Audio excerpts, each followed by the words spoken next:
আব্বা, কাকা, তোমরা আমার একটা কথা শোনো, তোমরা ভুল ভাবছো। ঠিক আছে, আমরা সবাই ভুল ভাবছি, তাহলে সঠিকটা কি তুই বল। কোন আসমানে জোছনা বিল হয় আসমানটা ছাড়া। ওর নাম সালমা। আজকে যেরকম অন্ধ দেখছো, তার জন্য দায়ী আমি। একদিন অফিস যাওয়ার পথে ওর সাথে আমার বাইক অ্যাক্সিডেন্ট হয়।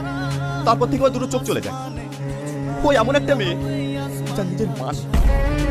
ও অন্ধ হওয়ার পর থেকে ওর স্বপ্ন ওকে দিনের পর দিন অত্যাচার করতো। আমি সেটা জানতে পারি ওকে আমাদের রুমে নিয়ে আসি, কারণ ও যা কিছু হচ্ছে সেটার জন্য দায়ী তো আমি। তাই আমার বিতে ওকে আমাদের সঙ্গে নিয়ে আসলাম, যেন ও সবার মাঝখানে থাকলে ওর মনটা ভালো থাকে। তুমি এটা ঠিক করোনি। তোমার সাথে অ্যাক্সিডেন্ট হয়েছে, তুমি ওকে কিছু টাকা দিয়ে দেবে, রাস্তার ঝামেলা রাস্তায় মিটে যাবে, তাই বলে বোঝা মাথায় করে নিয়ে বাড়িতে আসতে হবে? জানো কাকি, আমি মাঝে মধ্যে অবাক হই। তোমার মনে দয়মায় বলতে কিচ্ছু নেই? তোর কাকি তো ঠিকই বলছে, কদিন বাদ দিয়ে তোর বিয়ে, তার মাঝখানে একটা মেয়েকে নিয়ে তুই বাড়িতে ঢুকেছিস।